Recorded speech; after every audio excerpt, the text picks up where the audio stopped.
We roll along on Get Up on this Halloween edition with Halloween tomorrow. Taylor Lewan, a different costume every single segment of the show. Yes. Jack Sparrow, yes? Well, just a generic pirate. Generic pirate. I'm not here to take titles. Listen, we're way past it. I'm just here to have a good time. Captain Taylor Sparrow. I like it. Okay. I didn't have that on my bingo card today. I didn't have that on my bingo card today. And I didn't have this on my bingo card today. I did not expect to come in this morning and be talking about what the governor of Louisiana said about the search for Brian Kelly's replacement at LSU, but you need to hear it. Governor Jeff Landry told reporters the AD will not be making that decision. That's because Scott Woodward, he says, is responsible for two of the largest buyouts in college football history. Jimbo Fisher is at Texas A&M, and now Kelly at LSU. Just listen to the governor yesterday. I can tell you right now, Scott Woodward is not selecting the next coach. Hell, I'll let Donald Trump select it before I let him do it. I don't know, but the Board of Supervisors is going to come up with a committee, and they're going to go find us a coach. This is a pattern. The guy that's here now that wrote that contract cost Texas A&M $70-something million. Right now, we got a $53 million liability. We are not doing that again. And you know what? I believe that we're going to find a great coach. I mean, maybe we'll let President Trump pick it. He loves winners. You know? I'm not going to be picking the next coach. But I can promise you, we're going to pick a coach, and we're going to make sure that that coach is successful. And we're going to make sure that he's compensated properly. And we're going to put metrics on it. Because I'm tired of rewarding failure in this country. There's a lot going on there. Look at Josh Payton. There was a lot going on there. I don't know about you, but I could not take my eyes off the guy signing along with him. That was an epic. That was, if Chris Mad Dog Russo was from Louisiana, it would have sounded exactly like that. Okay, Josh Payton. I mean, what's going on, Josh? Yes, what is our reaction to that? What do you want from me? What do you want from me right now? Did you notice, Greeny? I mean, we go 37 different ways with this. Did you notice the real kicker in all that was, I'm not going to do the accent, but he said, I'm not hiring the next coach. But Scott Woodward's not hiring the next coach. Right. And someone out there asked the only question that matters, and that is, who is hiring the next coach? I don't know. I just know that Scott Woodward's not going to hire the next coach. But we're going to get our board of supervisors, all appointed by me, the governor in Louisiana, mind you, and they'll figure out who's going to hire the next coach. I'm not hiring him, but all of the people have answering to me and all the people I appointed, they'll figure out how to hire him. This could be the best job in the country.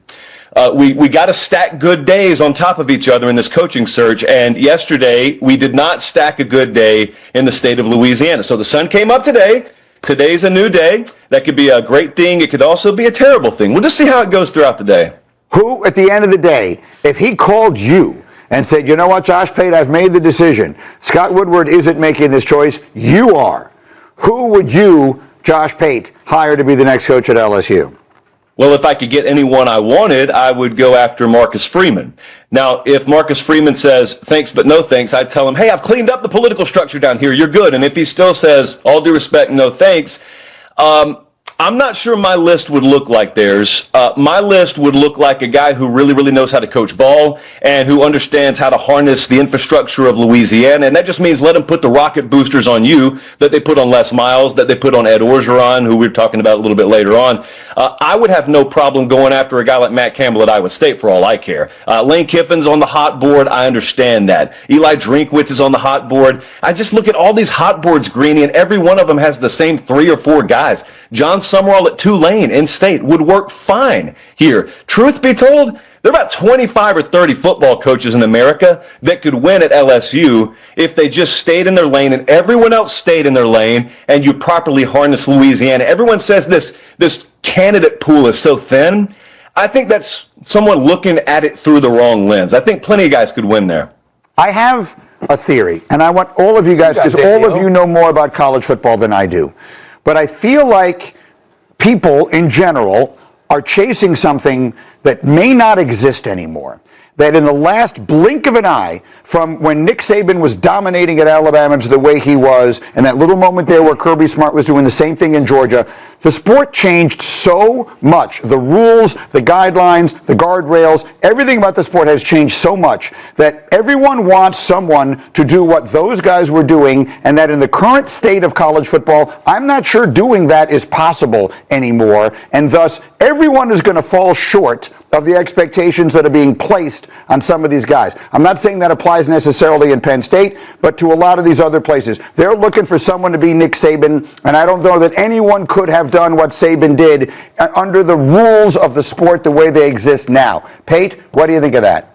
I think Nick Saban himself realized that. For all the theories about why Nick Saban hit the exit ramp when he did, Nick Saban realized, I am Nick Saban, and even I'm having a tough time replicating the results and success here in 2023, 2024, and beyond that I could a decade earlier. I think you're talking about the flattening of the sport, really. You're talking about the shaving off the tops of the tallest redwoods in the forest, your Alabamas, your LSUs. I think a decade from now, what you're saying, Greeny, will be common knowledge. It's not common knowledge. It's reality, but it's a new reality. So it's not common knowledge. So people still talk about 9-3 pejoratively.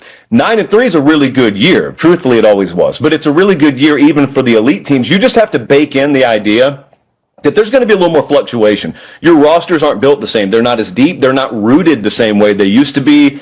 And I don't think people have gotten comfortable with that. And you're right. They're still drawing off these ideas. They're setting their perception based off history, living in the rearview mirror. And what's out in front of the windshield is a totally different landscape. Better said than I said it, but I completely agree. Danny. I have a question with two names. Okay, one, is there any shot of Dan Lanning from Oregon? And then two, if you're Shane Beamer, is that a place where you choose to go to, and would he be of interest for LSU?